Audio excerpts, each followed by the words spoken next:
अब हम देखते हैं ग्लाइकोज, अमाइनो ग्लाइकेन्स एंड ग्लाइकोप्रोटीन क्या है। हमारे कार्बोहाइड्रेट मेटाबॉलिज्म के अंदर से दो टॉपिक रिमेनिंग थे। एक यही ग्लाइकोज, अमाइनो ग्लाइकेन एंड ग्लाइकोप्रोटीन वाला टॉपिक रहता है और दूसरा हमारा कार्बोहाइड्रेट डिसऑर्डर वाला रहता है।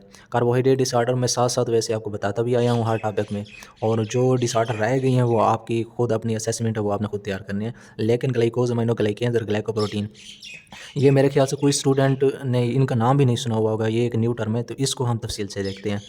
सबसे पहले देखते हैं ग्लाइकोज, अमाइनो ग्लाइकेन लफ्ज़ है क्या।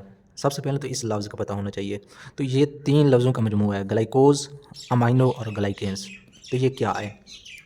ग्लाइकोज एक प्रोसेस का नाम है, ऐसा प्रोसेस जिसके अंदर कार्बोहाइड्रेट किसी प्रोटीन या अमीनो एसिड के साथ जुड़ जाएं ग्लाइकोप्रोटीन बनाने के लिए, तो उस प्रोसेस को बोलते हैं ग्लाइकोज। यानी ग्लाइकोज एक प्रोसेस है जिसके अंदर कार्बोहाइड्रेट प्रोटीन से या अमीनो एसिड से जुड़ते हैं। अमाइनो का मतलब है अमीनो एसिड्स होंगे, अमाइनो एसिड्स। और ग्लाइकेन्स का मतलब होता है कार्बोहाइड्रेट। कौन सी कार्बोहाइड्रेट? ऐसी कार्बोहाइड्रेट जिनके अंदर ये काबिलियत हो कि वो प्रोटीन के साथ जुड़ सकती हूँ। सारी कार्बोहाइड्रेट को हम ग्लाइकेन्स नहीं कहते, सिर्फ उन्हीं कार्बोहाइड्रेट को हम ग्लाइकेन्स बोलते हैं जो प्रोटीन या अमीनो एसिड के साथ जुड़ सकें। तो अब ग्लाइकोज, अमीनो ग्लाइकेन्स का क्या मतलब होगा? यानी कुछ कार्बोहाइड्रेट कुछ अमीनो एसिड के साथ जुड़ेंगी तो इसको बोलेंगे अमीनो ग्लाइकेन्स, और इस प्रोसेस का नाम होगा ग्लाइकोज। तो अब ये होगा ग्लाइकोज, अमीनो ग्लाइकेन्स। यानी एक ग्लूकोज होगा, शायद दो ग्लूकोज के मालिक्यूल हों या शायद तीन ग्लूकोज के मालिक्यूल हों, जितने भी हो सकते हैं। उन ग्लूकोज के मालिक्यूल के साथ कोई अमीनो एसिड आके जुड़ जाएगा तो इस कंपाउंड को बोलेंगे ये है अमीनो ग्लाइकेन्स। यानी अमीनो एसिड जुड़ा खड़ा है ग्लाइकेन्स के साथ, और इस प्रोसेस को हम बोलते हैं ग्लाइकोज। तो ये बन जाएगा ग्लाइकोज, अमीनो ग्लाइकेन्स, एक टर्म बन जाएगी। अच्छा, अगर कार्बोहाइड्रेट और अमीनो एसिड के मजमूए को हम ग्लाइकोज, अमीनो ग्लाइकेन्स बोल रहे हैं, तो फिर ग्लाइकोप्रोटीन क्या है? ये भी तो ग्लाइकोज, ग्लूकोज और प्रोटीन का मजमूआ है। तो इसमें थोड़ा सा फ़र्क है, थोड़ा लॉजिकल टर्म का फ़र्क है। इसके अंदर प्रोटीन होती है, इसके अंदर प्रोटीन कार्बोहाइड्रेट के साथ जुड़ती है। इसके अंदर सिर्फ अमीनो एसिड थे। या मैं मज़ीद बताऊं तो इसके अंदर अगर एक कार्बोहाइड्रेट है तो उसके साथ बहुत लंबी चेन प्रोटीन की होगी, प्राइमरी प्रोटीन होगी, सेकेंडरी या टर्शरी जो भी होगी। ये अगर कार्बोहाइड्रेट है तो इसके साथ एक लंबी चेन प्रोटीन की होगी, यानी प्रोटीन की मिकदार ज़्यादा होगी, या 50-50 होंगे, 50% कार्बोहाइड्रेट होगा, 50% प्रोटीन होगा। लेकिन जो ग्लाइकोज, अमीनो ग्लाइकेन्स हैं, ये एक तो लार्ज होते हैं, हेट्रोपोलिसक्राइड हैं, यानी हर एक ग्लाइकोज, अमीनो ग्लाइकेन दूसरे से डिफरेंट होगा। और इसके अंदर 95% कार्बोहाइड्रेट होंगे, सिर्फ 5% प्रोटीन होंगे, क्योंकि सिर्फ एक अमीनो एसिड या दो अमीनो एसिड ने आके जुड़ना है। तो एक दो अमीनो एसिड से सिर्फ 5% प्रोटीन ही बनेगी ना, ठीक है, क्योंकि इसके अंदर प्रोटीन का कोई ना कोई लार्ज पॉलीपेप्टाइड जुड़ा है, और प्रोटीन के लार्ज पॉलीपेप्टाइड में काफ़ी सारे अमीनो एसिड होते हैं, लेकिन इसके अंदर एक या दो अमीनो एसिड जुड़ रहे हैं। तो इसके अंदर अमीनो एसिड की मिकदार बिल्कुल ना होने के बराबर होगी, इसके अंदर जो है प्रोटीन की मिकदार ज़्यादा होगी। तो अब देखते हैं पहले गैग्स क्या है।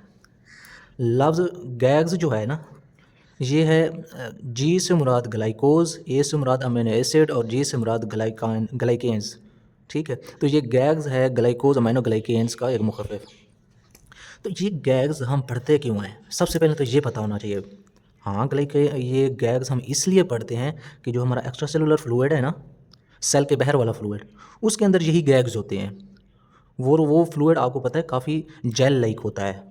सेल के बाहर जो फ्लूइड, सेल के इर्द गिर्द जो फ्लूइड होता है वो जेल लाइक होता है। जेल लाइक इसीलिए होता है कि ये जो गैग्स हैं ये नेटवर्क बनाते हैं, अपना एक जाल सा बिछा देते हैं एक्स्ट्रा सेलुलर फ्लूइड के अंदर या एक्स्ट्रा सेलुलर मैट्रिक्स के अंदर। ये अपना नेटवर्क फैला देते हैं, और जो वाटर है वो फिर इस नेटवर्क के अंदर अब्ज़ॉर्ब हो जाता है। यानी इन गैग्स का काम है एक्स्ट्रा सेलुलर मैट्रिक्स को बनाना और उसको जेल लाइक स्ट्रक्चर देना। यानी नेटवर्क बना के जब ये वाटर को रिटेन करेंगे, वाटर की अब्जॉर्प्शन करेंगे, तो एक जेल लाइक फ्लूइड बन जाएगा, ठीक है। या मैं आपको आसान कर दूं, आपने साइनोवियल फ्लूइड का नाम सुना हुआ है, जो आपके जॉइंट्स के अंदर होता है। वो साइनोवियल फ्लूइड जो है वो आपके बाकी फ्लूइड से ज़्यादा थिक होता है, ज़्यादा गाढ़ा होता है, क्योंकि उसने लुब्रिकेशन करानी है और आपकी जॉइंट की मूवमेंट के दौरान उसने रेजिस्टेंस को कम करना है। तो वो क्योंकि गाढ़ा है, तो इसका मतलब है उसके अंदर कोई ऐसी चीज़ है जो उसे गाढ़ा बना रही है और उसे इस काबिल बना रही है कि वो रेजिस्टेंस को कम कर सके। तो यही गैग्स हैं। अब देखते हैं गैग्स की कितनी टाइप्स हैं। पहले गैग्स देखेंगे, उसके अंदर हम थोड़ा बहुत ग्लाइकोप्रोटीन भी देख लेंगे। गैग्स जो हैं इसकी बेसिकली 6 टाइप्स होती है। एक होता है हाइलोरॉनिक एसिड, दूसरा होता है कॉन्ड्रोटिन सल्फेट, तीसरा होता है डर्माटिन सल्फेट, चौथा हेपारिन सल्फेट और हेपारिन। इनके अंदर आपने फ़र्क देखना है। ये है हेपारेन यानी RAN, ये हेपारिन IN। इसके अंदर ए आता है, इसके अंदर आई आता है। ठीक है, वैसे भी ये एक दूसरे से ना बिल्कुल मिलते जुलते हैं, इनमें इतना फ़र्क नहीं है। अच्छा, पांचवा जो है वो हेपरिन है। छठा जो गैग है वो केराटिन सल्फेट है। यानी ये जितने भी गैग्स हैं ना, ये सारे के सारे आपका एक्स्ट्रा सेलुलर मैट्रिक्स बनाएंगे और उसे जेल लाइक कंसिस्टेंसी देंगे ताकि वो रेजिस्टेंस को कम कर सके और जेल लाइक एक फ्लूइड बना सके। लेकिन बाज़ दफ़ा हमारा एक MCQs आया था प्रॉफ के अंदर कि कौन सा गैग जो है वो दूसरों से डिफरेंट है। तो आप देखें इनमें से कौन सा ऐसा गैग नज़र आ रहा है जो बाकियों से थोड़ा मुख्तलिफ नज़र आ रहा है, तो वो हाइलोरॉनिक एसिड है। ठीक है, ये मैं स्पेलिंग गलत लिख गया हूँ, ये है हाइलोरॉनिक, OURNIC, हाइलोरॉनिक एसिड। ठीक है, ये कैसे बाकियों से डिफरेंट है? बाकी सारे सल्फेटेड गैग हैं, बाकी के अंदर सारे के अंदर सल्फेट आता है, लेकिन इसके अंदर सल्फेट नहीं आता, ये नॉन सल्फेटेड गैग है। तो अब हम देखते हैं ये गैग्स की फॉर्मेशन किस तरह होती है, उसके बाद इन गैग्स के हम फंक्शन देखेंगे।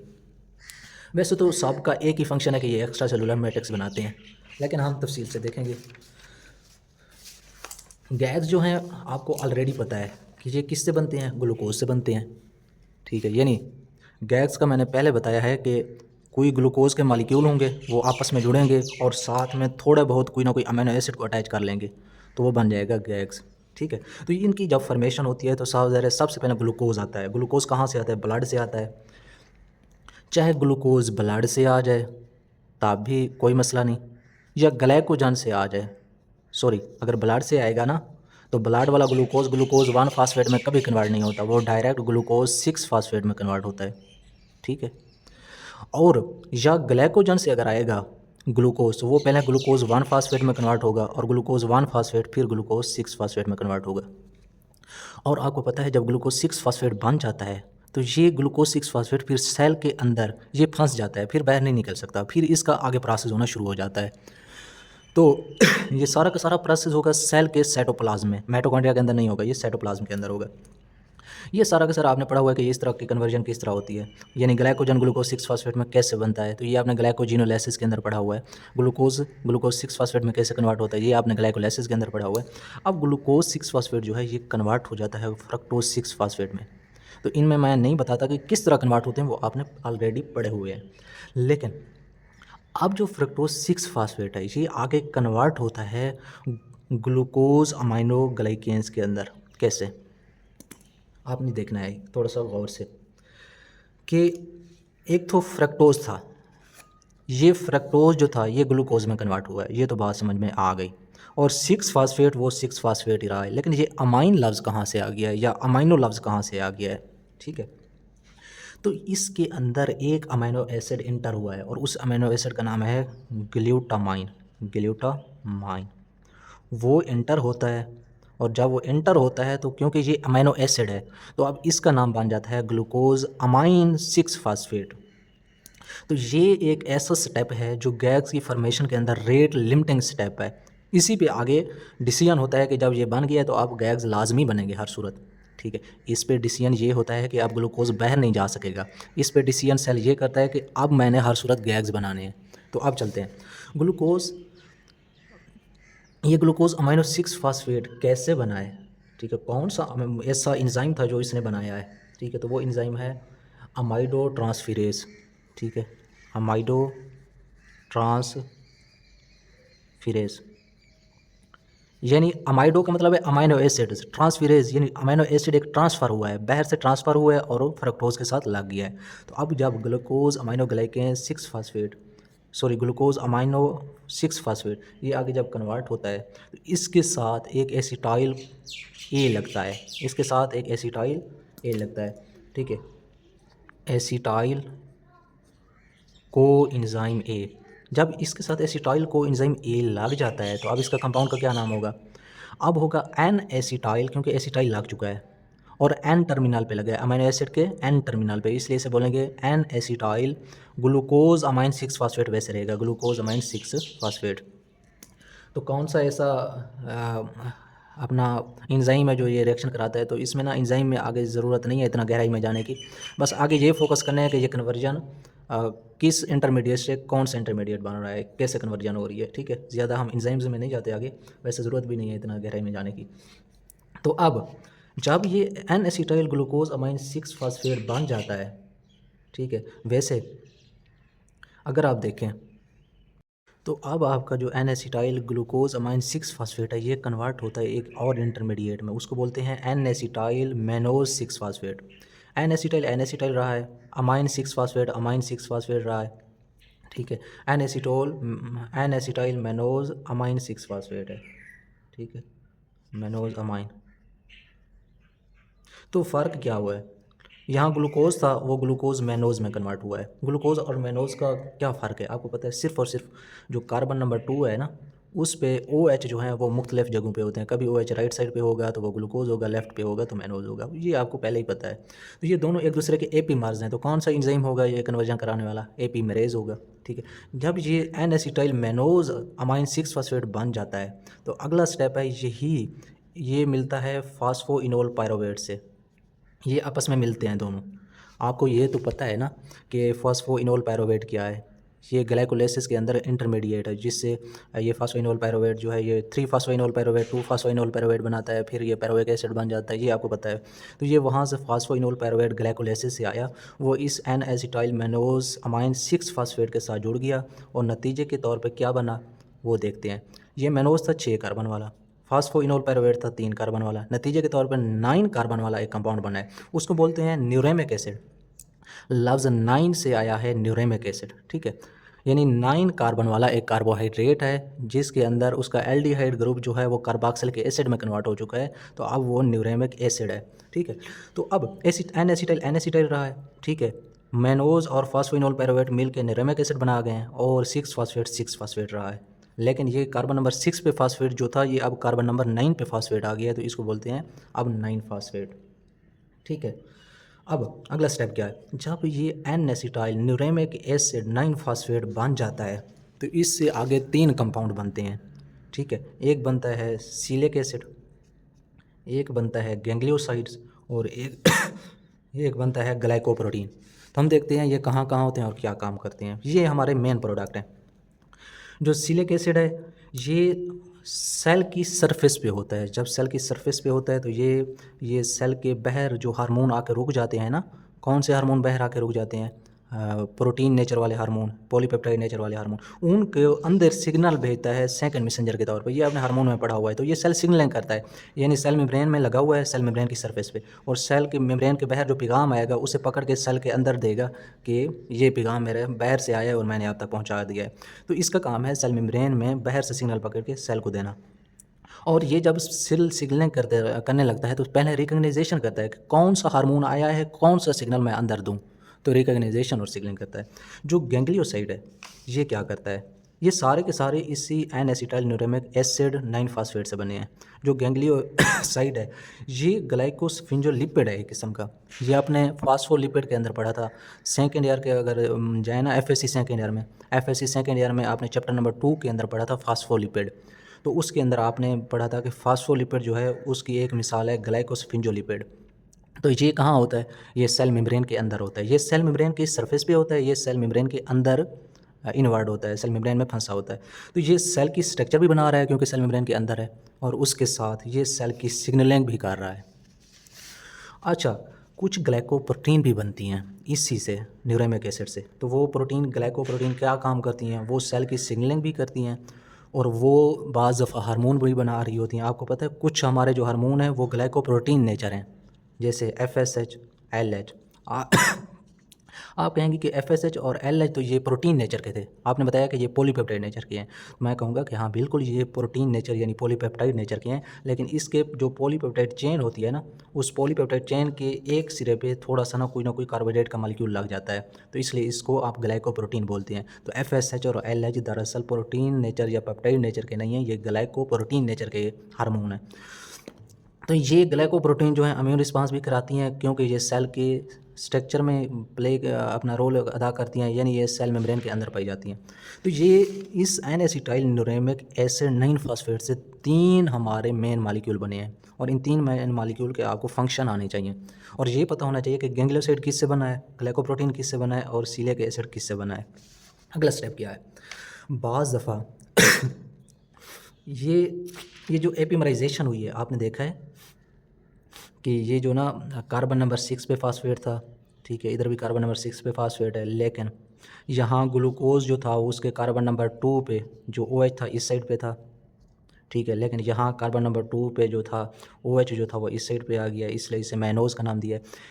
ये आइसोमराइजेशन या एपीमर्स बनने से पहले बाज़ दफ़ा N acetyl glucose amine 6 phosphate ये कन्वर्ट हो जाता है किसी और कंपाउंड में। वो कंपाउंड है N acetyl glucose amine 1 phosphate, यानी इसका 6 फास्फेट, कार्बन नंबर 6 पे जो फास्फेट लगा हुआ था वो कार्बन नंबर 1 पे फास्फेट लगा जाता है, ठीक है। यहाँ कार्बन नंबर 6 पे फास्फेट था, यहाँ कार्बन नंबर 1 पे फास्फेट आ गया है। तो ये सिर्फ क्या हुआ है, सिर्फ फास्फेट जो है वो उसने अपनी जगह चेंज किया है, ट्रांसफ़र हुआ है, म्यूटेशन हुई है, म्यूटेज एंजाइम होगा, ठीक है। जब N acetyl glucose amine 1 phosphate बन जाता है तो ये आगे बनाता है, ये आगे यूरिडीन डाई फास्फेट के साथ मिल जाता है। ये मिलता दरअसल यूरिडीन ट्राईफास्फेट के साथ है, यूरिडीन ट्राईफास्फेट के साथ, और यूरिडीन ट्राईफास्फेट जब इसके साथ मिलता है तो एक फास्फेट जो है रिलीज़ हो जाता है और यूरिडीन डाईफास्फेट इसके साथ लग जाता है। जब यूरिडीन डाईफास्फेट इसके साथ लग जाएगा तो अब ये ग्लूकोज, ये N acetyl glucose amine 1 phosphate नहीं रहेगा, ये बन जाएगा uridine diphosphate N acetyl glucose amine, ठीक है, ये ग्लूकोज अमाइन।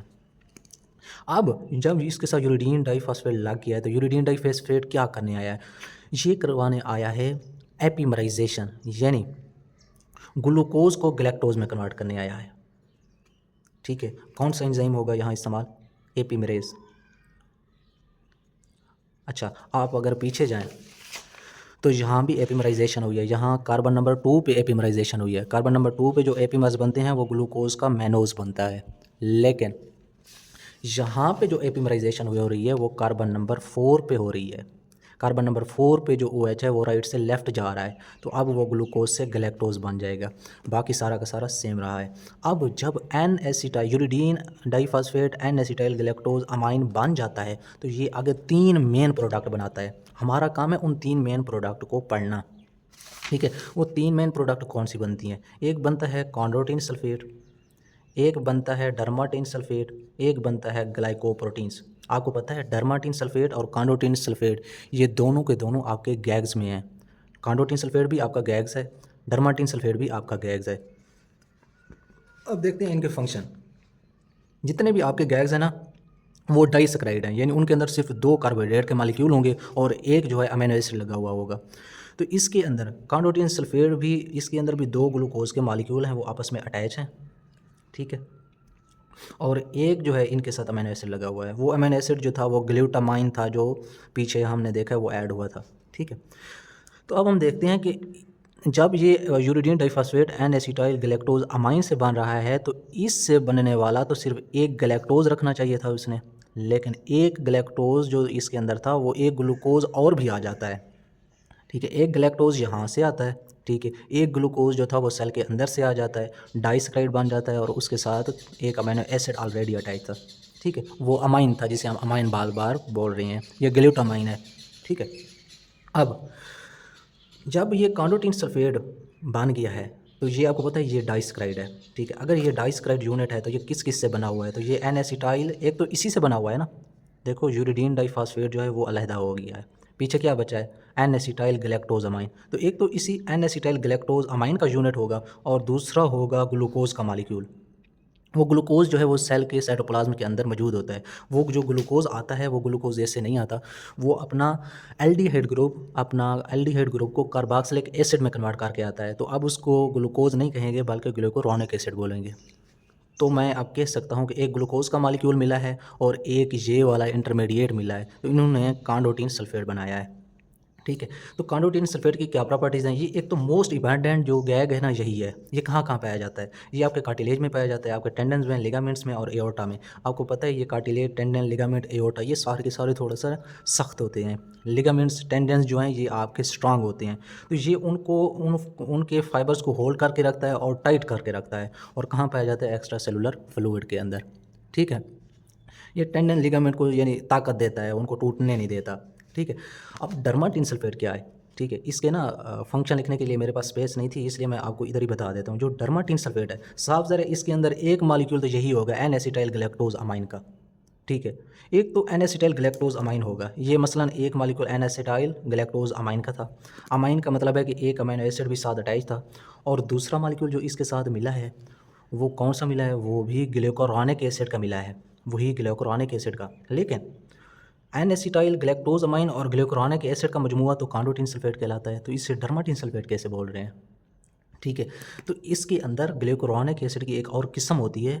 ठीक है, उसको बोलते हैं आइडुरोनिक एसिड, IDOURONIC, आइडुरोनिक एसिड। ये ग्लूकुरोनिक एसिड का एसोमार है। ठीक है, तो ग्लूकुरोनिक एसिड पहले आइडुरोनिक एसिड में कन्वर्ट होता है, फिर इसके साथ मिलता है इस कंपाउंड के साथ और डर्माटिन सल्फेट बनाता है। डर्माटिन सल्फेट, लफ्ज़ डर्माटिन से वाज़ेह हो रहा है कि ये डर्मा में पाया जाता है। डर्मा बोलते हैं स्किन को, तो ये स्किन के अंदर होगा। ठीक है, और स्किन के अंदर क्या कराएगा? कोई ना कोई ज़ख़म बन गया स्किन के ऊपर, तो ये ज़ख़म को हीलिंग करवाएगा। तो इसका फंक्शन क्या है? Wound healing.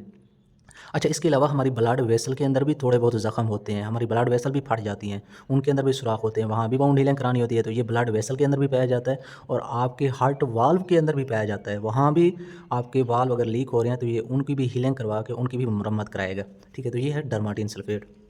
ठीक है, इन दोनों में सिर्फ फ़र्क इतना है, इन दोनों सल्फेट में, इन दोनों गैग्स में या इन दोनों ग्लाइकोज अमाइनो ग्लाइकेन्स के अंदर सिर्फ इतना फ़र्क है कि यहाँ एन एसिटाइल ग्लैक्टोज अमाइन और ग्लूकुरोनिक एसिड मिले हैं और यहाँ एन एसिटाइल ग्लैक्टोज अमाइन और एडिउरोनिक एसिड मिले हैं। ठीक है, अब आगे चलते हैं। यही जो uridine diphosphate and acetyl glucose amine था, ये गैलेक्टोज में कन्वर्ट होने की बजाय ये डायरेक्ट भी कुछ कंपाउंड बना सकता है। वो कौन से कंपाउंड होंगे? वो 3 किस्म के हैं, वो तीनों के तीनों। ठीक है, वो आपके बल्कि उनमें से 2 जो होंगे वो गैग्स होंगे और तीसरा ग्लाइकोप्रोटीन है। एक गैग है हाइलुरोनिक एसिड। ठीक है, ये मैंने लफ्ज़ गैग लिख दिया था, ये हाइलुरोनिक एसिड बनेगा जिसे हम गैग का नाम देते हैं, ये गैग है। एक बनेगा ग्लाइकोप्रोटीन, ये गैग नहीं है, ये ग्लाइकोप्रोटीन है। अच्छा, ये एक बनेगा केराटिन सल्फेट, ये भी गैग है। 2 गैग बने हैं इससे और एक ग्लाइकोप्रोटीन बना है। अच्छा, ग्लाइकोप्रोटीन के तो हमने फंक्शन पढ़े हुए हैं पीछे, अभी पढ़े हैं। ठीक है, लेकिन हम देखते हैं कि हाइलुरोनिक एसिड क्या है। आप खुद देखें कि हाइलुरोनिक एसिड किससे मिलकर बना है? एन एसिटाइल ग्लूकोज अमाइन से। ये भी डाइसक्राइड होगा, मैंने आपको पहले बताया हुआ है कि होंगे सारे के सारे डाइसक्राइड गैग। ठीक है, 2 मॉलिक्यूल अटैच होंगे, दोनों के दोनों ग्लूकोज होंगे और साथ में एक अमाइनो एसिड अटैच होगा। ठीक है, लेकिन एक जो ग्लूकोज का मॉलिक्यूल है वो होगा एन एसिटाइल ग्लूकोज अमाइन। ठीक है, एक तो ये होगा, दूसरा कौन सा मिलेगा साथ में? केराटिन सल्फेट के साथ एक एन एसिटाइल ग्लूकोज अमाइन है तो दूसरा ग्लूकुरोनिक एसिड है, वही वाला ग्लूकुरोनिक एसिड। ठीक है, अब इसका फंक्शन क्या है और कहाँ कहाँ पाया जाता है हाइलुरोनिक एसिड? तो ये पाया जाता है आपके साइनोवियल फ्लूइड के अंदर, साइनोवियल फ्लूइड के अंदर, और आपके ना आइज़ के अंदर भी, आपकी आंखों के अंदर भी एक फ्लूइड होता है जिसको हम विट्रेस ह्यूमर बोलते हैं। विट्रेस एक स्पेस का नाम है, उसी स्पेस के अंदर एक फ्लूइड पाया जाता है जिसको हम ह्यूमर बोलते हैं। ये विट्रेस ह्यूमर आपके आइज़ के अंदर पाया जाने वाला एक फ्लूइड है। उसके अंदर भी यही आपका हाइलुरोनिक एसिड है। साइनोवियल फ्लूइड के अंदर भी हाइलुरोनिक एसिड है और ये जो बेबी के अम्बिलिकल कार्ड होता है उसके अंदर भी हाइलुरोनिक एसिड पाया जाता है। तो ये फ्लूइड्स के अंदर पाया जाता है। तो इसका काम क्या है? साइनोवियल फ्लूइड के अंदर यानी जॉइंट्स के इर्द गिर्द जो फ्लूइड है उसको हम साइनोवियल फ्लूइड का नाम देते हैं। उसके अंदर ये क्या काम करता है? तो उसके अंदर एज अ लुब्रिकेंट काम करता है और शॉक अब्जॉर्बर, यानी जॉइंट के अंदर जो झटके वगैरह लगते हैं उनको अब्जॉर्व करके उनको ऐसा करता है। ठीक है, तो ये हाइलुरोनिक एसिड का फंक्शन। ठीक है, पता होना चाहिए कि ये गैग कौन से 2 मॉलिक्यूल से मिलकर बना है और ये क्या काम करता है और कहाँ पाया जाता है। ठीक है, ग्लाइकोप्रोटीन का आपको ऑलरेडी पता है। केराटिन सल्फेट किससे मिलकर बना है? ये भी आपका डाइसल्फाइड होगा, क्योंकि गैग है तो गैग सारे डाइसल्फाइड हैं, सॉरी डाइसक्राइड हैं, डाइसल्फाइड बोले जा रहा हूँ, डाइसक्राइड। ठीक है, ये भी 2 कार्बोहाइड्रेट से मिलकर बना हुआ। तो एक कार्बोहाइड्रेट जो है उसके जिसके साथ अमाइनो लगा हुआ है और एसिटाइल ग्रुप लगा हुआ है तो वो होगा एन एसिटाइल ग्लूकोज अमाइन। एक तो यही होगा क्योंकि इसी से मिलके बन रहा है ना। एक इसके साथ एक और कंपाउंड ऐड होगा, वो कौन सा होगा? वो ग्लूकुरोनिक एसिड नहीं होगा। ठीक है, वो गलैक्टेज होगा। गैलेक्टेस, ठीक है, या उससे बोलते हैं गैलेक्टोज, यानी वो भी कार्बोहाइड्रेट है, गैलेक्टोज ऐड होगा, ठीक है। देखो हाइलोरॉनिक एसिड जब बना था तो एन एसिटाइल ग्लूकोज अमाइन के साथ ग्लूकुरोनिक एसिड अटैच हुआ था और उसने हाइलोरॉनिक एसिड बनाया था। यहाँ गैलेक्टोज अटैच होगा इसके साथ और केराटिन सल्फेट बनाएगा। और केराटिन सल्फेट आपको पता है कि ये कहाँ पाया जाता है, ये एक तो हेट्रोजीनियस है, बाकियों की निस्बत स्ट्रक्चर में मुख्तलिफ है। कैसे? बाकी के अंदर ग्लूकुरोनिक एसिड और इसके अंदर गैलेक्टोज है, ठीक है। और ये लूज कनेक्टिव टिश्यू के अंदर पाया जाता है, लूज कनेक्टिव टिश्यू के अंदर। और ये वहाँ क्या काम करता है, वहाँ लुब्रिकेशन भी कराता है और सेल सिग्नलिंग भी कराता है, ठीक है। ये दो गैग बने हैं एन एसिटाइल ग्लूकोज अमाइन से, ये दो गैग बने हैं एन एसिटाइल गैलेक्टोज अमाइन से। अब कुछ और गैग भी बनते हैं, वो किसी और तरीके से बनते हैं, वो देखता हूँ। तो ये आपका जो ग्लूकोज अमाइन 6 फास्फेट था, ये बाज़ दफ़ा 6 फास्फेट जो है ये 1 फास्फेट में डायरेक्ट कन्वर्ट हो जाता है। तो ये आपका ग्लूकोज अमाइन 6 फास्फेट कन्वर्ट हो जाता है ग्लूकोज अमाइन 1 फास्फेट में। और जब ये ग्लूकोज अमाइन 1 फास्फेट में कन्वर्ट हो जाता है तो आपको पहले पता है कि इसको कन्वर्ट कराने वाला एंजाइम कौन सा है, वो आपने पढ़ा हुआ है, म्यूटेजेज एंजाइम है, यानी म्यूटेशन करवा रहा है, ठीक है। कौन सा म्यूटेजेज होगा, ग्लूकोज अमाइनो 6 फास्फेट म्यूटेजेज, ठीक है। वो एंजाइम होगा, वो उसने म्यूटेशन कराई है। कार्बन नंबर 6 पे फास्फेट अटैच था, उसने वहाँ से निकाल के कार्बन नंबर 1 पे फास्फेट लगा दिया। जब ग्लूकोज अमाइन 1 फास्फेट बन जाता है तो इसके साथ यूरिडीन डाइफास्फेट अटैच हो जाता है, ठीक है। कौन सा कंपाउंड, यूरिडीन ट्राईफास्फेट अटैच होता है, ठीक है। यूरिडीन ट्राईफास्फेट अटैच होता है और एक फास्फेट जो है रिमूव हो जाता है यूरिडीन ट्राईफास्फेट का, और यूरिडीन डाईफास्फेट जो है इसके साथ अटैच हो जाता है। तो रिजल्टिंग कंपाउंड कौन सा होगा, यूरिडीन डाईफास्फेट ग्लूकोज अमाइन। और इसका जो 1 कार्बन नंबर 1 पे फास्फेट था वो भी रिमूव हो जाता है, अब ये फास्फेटेड नहीं रहा। अब इस यूरिडीन डाईफास्फेट ग्लूकोज अमाइन से कौन से कंपाउंड बनते हैं, ठीक है।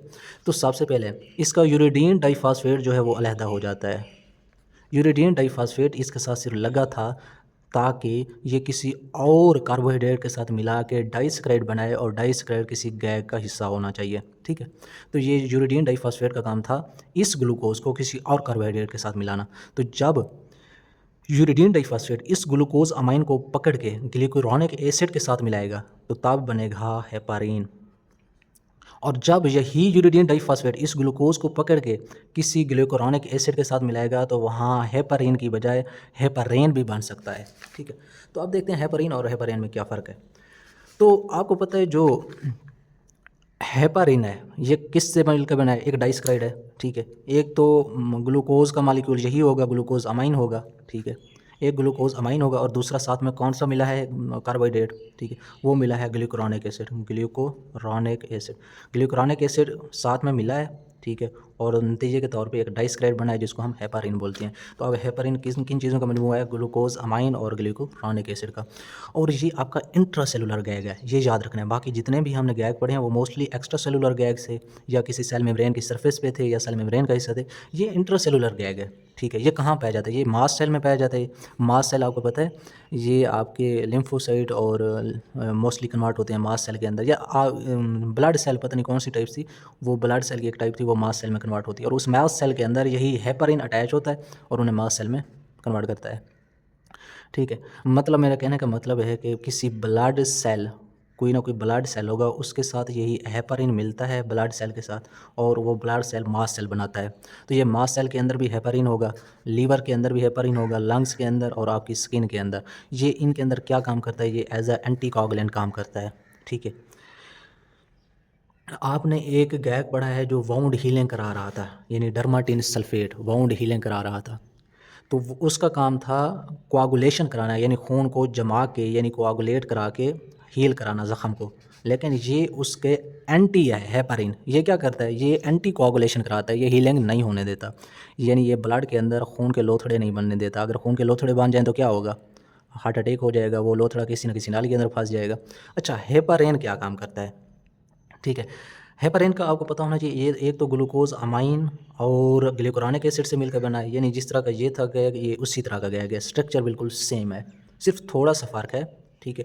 वो थोड़ा सा फ़र्क ये है कि बाकियों के साथ सल्फेट अटैच है और इसके साथ सल्फेट की बजाय बाज़ कोई और कंपाउंड अटैच हो जाता है, वो मुझे याद नहीं है, कोई और कंपाउंड था सल्फेट की बजाय, ठीक है, वो अटैच हो जाता है, ठीक है, क्योंकि बाकी सारे सल्फेटेड हैं, तो इसके साथ भी सल्फेट भी अटैच होता है कभी कभी, लेकिन सल्फेट की बजाय कोई और कंपाउंड भी अटैच हो जाता है, यानी एक ऑप्शनल है। तो ये ग्लूकोजमाइन और ग्लूकुरोनिक एसिड से मिलकर बना है, ये एक्स्ट्रा सेलुलर गैग है। ठीक है, फ़र्क ये है, हेपारिन इंट्रा सेलुलर था तो ये एक्स्ट्रा सेलुलर है, ये दोनों में मेन फ़र्क है। ठीक है, और ये सेल मेम्ब्रेन में पाया जाता है, यानी एक्स्ट्रा सेलुलर तो है लेकिन सेल के बिल्कुल भी बाहर नहीं है, बल्कि सेल मेम्ब्रेन का हिस्सा है और सेल की स्ट्रक्चर करता है। सेल मेम्ब्रेन के अंदर क्या काम करता है, ये सेल को, एक सेल को दूसरे सेल से जोड़ के रखता है, यानी एडहेजन कराता है। और ये सेल मेम्ब्रेन के अंदर सेल सिग्नलिंग कर रहा होता है, यानी बाहर वाला पैगाम सेल मेम्ब्रेन को अक्रॉस भेज रहा होता है। तो ये बाज़ दफ़ा एंटी कोगुलेंट के तौर पे भी काम करता है, यानी यही हेपारिन वाला फंक्शन भी करता है, क्योंकि हेपारिन की स्ट्रक्चर बिल्कुल सेम है इसके, तो ये वही काम भी करने लग जाता है बाज़ दफ़ा। तो यहाँ तक हमने गैग्स सारे पढ़ लिए हैं। ठीक है, आपने गैग्स की मेन टाइप कौन सी थी, यही ये मेन टाइप्स पे आपने फोकस रखना है, और ये कैसे बनते हैं इनकी ना 3 बातें आपको पता होनी चाहिए कि इनके स्ट्रक्चर क्या है। यानी सारे के सारे जो हैं गैग्स वो दो किसी कार्बोहाइड्रेट से मिलकर बने हैं, यानी डाइस्क्राइड हैं। उन डाइस्क्राइड के नाम आने चाहिए, यानी एक ग्लूकुरोनिक एसिड होगा कि एक कोई और होगा। ठीक है, एक तो इनकी स्ट्रक्चर आनी चाहिए, दूसरा इनकी लोकेशन आनी चाहिए कि ये कहाँ पाए जाते हैं गैग, तीसरा, ठीक है, तीसरी बात इनका फंक्शन आना चाहिए एक एक। बस यही गैस के नाम और उनके ये 3 चीज़ें ये आपने क्लियर करनी है। तो ये ग्लाइकोज, अमाइनो ग्लाइकेन्स और ग्लाइकोप्रोटीन का आपका कवर हो गया। आपका एक ही टॉपिक अपना कार्बोहाइड्रेट मेटाबॉलिज्म में बच गया है, वो है कार्बोहाइड्रेट मेटाबॉलिज्म डिसऑर्डर। वो मैं आपको साथ भी थोड़ी थोड़ी बताता आ रहा हूँ, और वो आपकी असेसमेंट भी है, वो आपने खुद करनी है। उसके बाद आपका ग्लूकोज या कार्बोहाइड्रेट मेटाबॉलिज्म कंप्लीट हो गया है। ठीक है, उसके बाद आगे जो है वो लिपिड मेटाबॉलिज्म है और प्रोटीन मेटाबॉलिज्म है। लेकिन मेरा 13 दिसंबर को पेपर है, तो 13 से तकरीबन 20 दिसंबर तक मैं लेक्चर बिल्कुल नहीं बना सकता। ठीक है, इसमें मैंने अपनी पढ़ाई करनी है, उसके बाद इंशाल्लाह 20 दिसंबर के बाद लेक्चर दोबारा इंशाल्लाह प्रॉपर्ली शुरू करेंगे। जज़ाकल्लाह।